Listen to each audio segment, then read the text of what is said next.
नमस्कार दर्शकों, हिंदू धर्म में श्राद्ध कर्मकांड और पितृ पूजा को विशेष स्थान दिया जाता है। लोगों में प्रचलित मान्यताओं के अनुसार ऐसा माना जाता है कि श्राद्ध समय में पृथ्वी लोक में पितरों के लिए भोजन और जल अर्पित करने से उनकी स्वर्ग लोक में तृप्ति होती है। एक समय की बात है जब ऐसा ही कर्मकांड 600 वर्ष पूर्व के पंडित काशी शहर की गंगा दरिया में कर रहे थे। वहां तट पर खड़े कबीर साहिब जी भी उस दृश्य को देख रहे थे। जैसा कि कबीर साहिब जी ने अपने दोहों और लोकोक्तियों के माध्यम से अंधविश्वास और पाखंडवाद पर गहरी चोट दी है, इसी प्रकार से उस समय भी कबीर साहिब जी ने पंडितों के इस भ्रम को तोड़ने के लिए आगे क्या प्रतिक्रिया की और कैसी थी उनकी वो अद्भुत लीला, जानने के लिए देखिए उस समय के पुरातन दृश्य को फिर साक्षात करती हुई ये 2D एनिमेशन वीडियो। एक समय कबीर साहब सुबह के समय गंगा घाट पर चले गए। वहां ब्राह्मण लोग सूर्य के सामने मुख करके गंगा जल हाथ में लेकर मंत्रों का उच्चारण करते हुए जल सूर्य को अर्पित कर रहे थे। कबीर साहब जी उन ब्राह्मणों को ये सब करते देख रहे थे। थोड़ी देर बाद कबीर साहब घुटनों पानी तक गंगा नदी में जाकर अपने दोनों हाथों से किनारे पर जोर जोर से पानी फेंकने लगे। ब्राह्मणों ने देखा कि ये कबीर ऐसा क्या कर रहा है। उन्होंने कबीर साहब जी से पूछा, हे कबीर, तू ये क्या कर रहा है? हे ब्राह्मण, मैंने आपसे नहीं पूछा कि आप क्या कर रहे थे, तो फिर आप मुझसे क्यों पूछ रहे हो कि मैं क्या कर रहा हूं?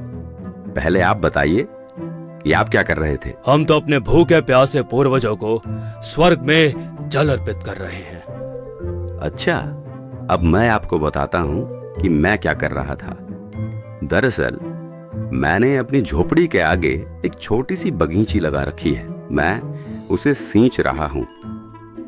अरे भाई, तुम्हारी झोपड़ी तो यहाँ से काफी दूर है, उसे ये पानी कैसे मिलेगा?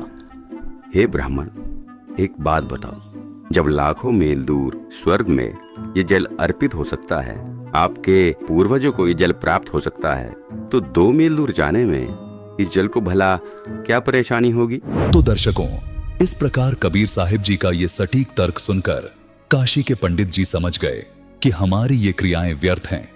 कबीर साहिब जी ने उन्हें यहाँ ये भी समझाया कि आप एक ओर तो कह रहे हैं कि आपके पितर स्वर्ग में हैं, दूसरी ओर कह रहे हैं उनको पीने का पानी नहीं मिल रहा, उनको सूर्य को अर्घ देकर जल पार्सल करते हैं। यदि स्वर्ग में पीने के पानी का ही अभाव है तो उसे स्वर्ग नहीं कह सकते, वह तो रेगिस्तान होगा। वास्तव में वे पितरगण यमराज के अधीन यमलोक रूपी कारागार में अपराधी बनाकर डाले जाते हैं। वहां पर जो निर्धारित आहार है वह सबको दिया जाता है। जब पृथ्वी पर बनी कारागार में कोई भी कैदी भोजन के बिना नहीं रहता, सबको खाना पानी मिलता है, तो यमलोक वाली कारागार जो निरंजन काल ने बनाई है उसमें भी भोजन और पानी का अभाव नहीं है। दर्शकों, यह 2D एनिमेशन वीडियो संत रामपाल जी महाराज के सत्संग प्रवचनों का अंश मात्र है।